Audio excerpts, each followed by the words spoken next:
अगर समझ से काम ना लिया जाए तो हर काम एक बोझ बन सकता है, लेकिन एक बुद्धिमान आदमी कठिन से कठिन काम को भी अपना ध्यान बना लेता है। आज की जो कहानी मैं आपको सुनाने वाला हूँ उसमें आपको एक ऐसा अचूक तरीका मिलेगा जिससे आप किसी भी काम को बड़ी आसानी के साथ ध्यान में बदल सकते हैं। इससे पहले कि आप इस कहानी में खो जाएं, इस चैनल को सब्सक्राइब जरूर कर लें। तो चलिए कहानी शुरू करते हैं। सम्राट के कानों तक बात पहुंची कि उसके राज्य में लाओ त्सु नाम का असाधारण दार्शनिक रहता है। जब मंत्री ने बताया कि लाओ त्सु के एक एक शब्द में जीवन का सत्य छुपा हुआ है, उनके जैसा प्रबुद्ध व्यक्ति दूर दूर तक नहीं है, तब सम्राट ने सोचा कि एक बार चलकर देखना चाहिए कि वो आदमी कितना महान है। अगले दिन ही सम्राट लाओ त्सु से मिलने के लिए निकल पड़ा। लाओ त्सु पहाड़ के पास एक छोटे से कस्बे में रहता था। रास्ता बहुत लंबा था। बीच रास्ते में पता किया तो लोगों ने भी खूब तारीफ की। सम्राट ने सोचा कि सच में ये कोई बुद्धिमान, पढ़ा लिखा और प्रभावशाली व्यक्ति होगा। शाम को जब सम्राट लाओ त्सु की झोंपड़ी के बाहर पहुंचा तो एक मजदूर छोटी सी बगिया में काम कर रहा था। शरीर पर मिट्टी लगी थी, पैरों में चप्पल नहीं थी। सम्राट ने पूछा, महोदय, लाओ त्सु कहाँ है? मैं उनसे बहुत दूर से मिलने के लिए आया हूँ। उस आदमी ने कहा कि श्रीमान, आप अंदर बैठिए, मैं अभी लाओ त्सु को बुलाता हूँ। सम्राट अंदर बैठकर प्रतीक्षा करने लगा। थोड़ी देर में लाओ त्सु ने झोंपड़ी में आकर नमस्कार किया। सम्राट ने हैरान होकर कहा, अरे आप तो वही व्यक्ति हैं जो अभी बाहर थे। लाओ त्सु ने कहा कि कसूर माफ करें, मैं छोटा सा काम कर रहा था। मैं ही लाओ त्सु हूँ, आप अपने आने का कारण बताएं। सम्राट ने कहा, मैंने सुना है कि आप जैसा असाधारण व्यक्ति राज्य में दूसरा कोई नहीं है, तो मैं आपसे मिलने के लिए चला आया। मैं आपसे आत्मज्ञान पर उपदेश चाहता हूँ, लेकिन मुझे माफ कीजिए, मैं देख रहा हूँ कि आपके पास ना तो कोई किताब है, ना कोई सिद्धि, ना कोई कला के संकेत दिखते हैं, लेकिन फिर भी आप बहुत शांत दिख रहे हैं। क्या मुझे आप अपना रहस्य बता सकते हैं? लाओ त्सु ने कहा कि सुबह का समय ठीक रहेगा, कल सूर्योदय होने से पहले आप मुझसे मिलिए। ये कहकर लाओ त्सु मौन हो गए। उस रात सम्राट को नींद नहीं आई। उसे कौतूहल था कि लाओ त्सु मुझे क्या बताने वाले हैं। अगले दिन सम्राट वहां पहुंचे तो लाओ त्सु बगीचे में खड़ा था। लाओ त्सु ने कहा, सम्राट, यहाँ आइए और इस जग से पौधे पर धीरे धीरे पानी डालिए। लाओ त्सु ने कहा कि ऐसा करते करते इन 15 पौधों पर पानी डालना, लेकिन पानी डालते समय तुम कुछ और मत करना, ना ही कुछ और सोचना। अपना ध्यान पानी और पौधे पर बनाए रखना। अगर कोई विचार आए तो रुक जाना और दोबारा पहले पौधे से पानी डालना। जब तुम सारे पौधों को पानी दे दो तब मेरे पास आना। सम्राट को पहली बार इस तरह का काम मिला था। सम्राट ने बड़े ध्यान से पहले पौधे में पानी डाला, फिर दूसरे पौधे में पानी डाला, फिर तीसरे पौधे पर जा ही रहा था कि वो अपने महल के बगीचे के बारे में सोचने लगा। सम्राट बुद्धिमान था।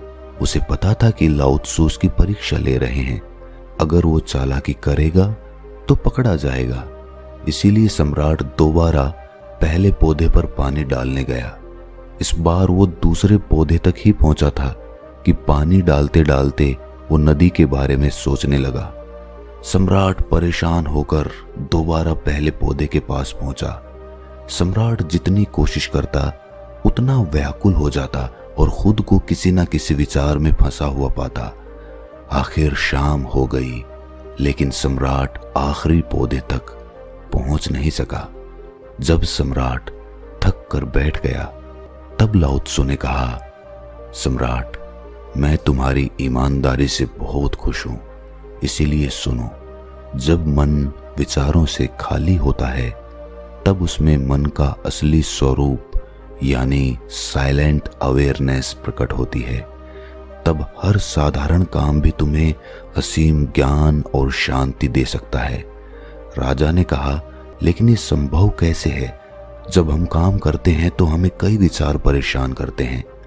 लाओ त्सु ने कहा, सम्राट, तुम पौधे में पानी नहीं डाल रहे थे, तुम जल्दी से जल्दी अपना काम खत्म करना चाहते थे। तुम्हें काम खत्म करने की जल्दी थी जिससे तुम मुझसे बात कर सको, इसीलिए तुम्हें यह काम बोझ लग रहा था, जिसके कारण तुम इस पल में रुक नहीं पाए। अगर तुम इस पल की कीमत समझकर केवल पौधे और पानी पर ध्यान देते तो तुम्हें कोई विचार परेशान नहीं करते। राजा ने कहा, ये सब तो मैं समझ रहा हूं, लेकिन इस पल में रहना बहुत कठिन है। क्या मुझे इसके लिए अकेले रहकर तपस्या करनी पड़ेगी? लाओ त्सु कहते हैं कि शांत मन तो पहले से मौजूद है, इसके लिए कहीं जंगल जाने की जरूरत नहीं है। सबसे पहले अपनी सांस पर ध्यान देना सीखो, तब आपको पता चलेगा कि शांति तो सांस के साथ ही बनी हुई है। उसके बाद काम करते करते सांस पर ध्यान बनाए रखो। आप बोलते, चलते, सोचते, खाते, पीते हर समय अपनी सांस पर ध्यान दे सकते हो। जब आप ऐसा करते हो तो बिखरा हुआ मन सिमटने लगता है और एकाग्र यानी वन पॉइंट हो जाता है। वन पॉइंटेड माइंड से जब कोई भी काम किया जाता है तो उसका पूरा अस्तित्व, उसका मन, उसका शरीर, उसका मस्तिष्क, सभी चीजें एक ही काम पर लग जाते हैं और कोई विचार उत्पन्न नहीं होता। जब ऐसा होता है तो कर्ता और कर्म एक हो जाता है और साइलेंट अवेयरनेस जो पहले से बनी हुई थी वो प्रकट हो जाती है। तुम इसे आत्मज्ञान, आनंद, प्रेजेंट मोमेंट, इसे जो भी नाम दो, ये आसानी से प्राप्त हो जाती है। हमारी सांसें बड़ी रहस्यमयी होती हैं, ना वो अतीत में चलती हैं ना वो भविष्य में चलती हैं, वो तो वर्तमान में चलती रहती हैं। और जब हम अपनी सांसों पर ध्यान देना शुरू करते हैं तो हम अपने अतीत और भविष्य से निकलकर वर्तमान में आ जाते हैं। और जब हम वर्तमान में जीना सीखते हैं तो वर्तमान में कोई विचार नहीं होता, क्योंकि विचार सिर्फ भविष्य या अतीत के कारण पैदा होते हैं। लाओ त्सु कहते हैं कि जो मन मुश्किलों का विरोध नहीं करता, जो मन परेशानी से भागता नहीं है, केवल सचेत रहता है, वो मन हर परेशानी को पार कर जाता है। कभी काम को बोझ मानकर जल्दी जल्दी खत्म करने की कोशिश मत करना, क्योंकि इससे तनाव पैदा होता है। आप यहाँ नहीं बल्कि कहीं और होना चाहते हो। तनाव के कारण मन में विचार हावी होने लगते हैं और काम जो वर्तमान का दरवाजा था, वर्तमान में जीने की कला था, वो सच में बोझ लगने लगता है। इसकी जगह काम शुरू करने से पहले अपना ध्यान सांस पर ले आओ और फिर काम के दौरान भी ऐसा ही करो। सांस का ध्यान धीरे धीरे काम के ध्यान में बदल जाएगा। ये सुनकर सम्राट ने पूछा, लेकिन महोदय, हम एक साथ में दो काम कैसे कर सकते हैं? या तो मैं अपनी सांस पर ध्यान लगा सकता हूँ या मैं अपने काम पर ध्यान लगा सकता हूँ। अगर मैं अपनी सांस पर ध्यान लगाता हूँ तो मेरा काम पूरे तरीके से पूरा नहीं हो पाएगा, और अगर मैं पूरा ध्यान काम पर लगाता हूँ तो मैं सांसों पर ध्यान नहीं लगा पाऊंगा। क्या ऐसा नहीं हो सकता कि मैं सांसों की बजाय अपना पूरा ध्यान उस काम पर ही लगा दूं? इसका जवाब देते हुए लाओ त्सु ने कहा कि अभी तुम पौधों पर पानी डाल रहे थे, लेकिन फिर भी तुम्हारे मन में विचार आ जाते थे। तुम हर समय काम करते नहीं रह सकते, इसीलिए तुम्हें सांसों के ध्यान का अभ्यास करना होगा। सांसें तुम्हारी हर वक्त चलती हैं, लेकिन काम तुम हर समय नहीं करते हो। इसीलिए इस ध्यान को निरंतरता में अभ्यास करने के लिए मैंने तुम्हें सांसों का ध्यान बताया है। एक बार तुम्हारा मन एकाग्र हो गया, विचारों से खाली हो गया, उसमें कोई विरोधाभास नहीं रहा, फिर तुम जिस काम पर भी चाहोगे, जितनी देर के लिए भी चाहोगे, तुम्हारा ध्यान उस काम पर उतनी देर के लिए टिका रहेगा। उसमें कोई विचार नहीं आएंगे और उस काम को करने की गहराई भी बढ़ती चली जाएगी। वो काम अब बोझ नहीं बनेगा, बल्कि वो तुम्हारा ध्यान हो जाएगा। लेकिन इसके लिए तुम्हें संसार से बिल्कुल उलट चलना होगा। संसार में सब लोगों में एक दौड़ लगी होती है। हर कोई दूसरे आदमी से आगे निकलना चाहता है। उससे जल्दी अपना काम पूरा करना चाहता है और जल्दी काम पूरा करने के लिए वो उस पल में या उस क्षण में ठहर नहीं पाता है और इसीलिए उस काम को वो अपना ध्यान नहीं बना पाता है।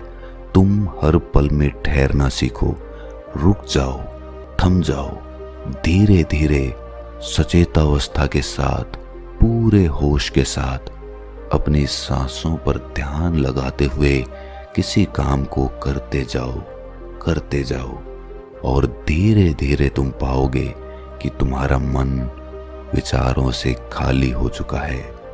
अब तुम्हें वास्तविकता की झलक दिखाई देगी। तो दोस्तों, कैसी लगी ये कहानी आपको? कमेंट सेक्शन में ज़रूर बताना, और अच्छी लगी हो तो इस चैनल को सब्सक्राइब करके नोटिफिकेशन बेल को ज़रूर प्रेस कर लेना, ताकि ऐसी कोई भी ज्ञानवर्धक कहानी जब हमारे चैनल पर पोस्ट हो तो आपको तुरंत नोटिफिकेशन पहुंच जाए। तो मिलते हैं किसी अगली कहानी में, तब तक के लिए अपना ख्याल रखें।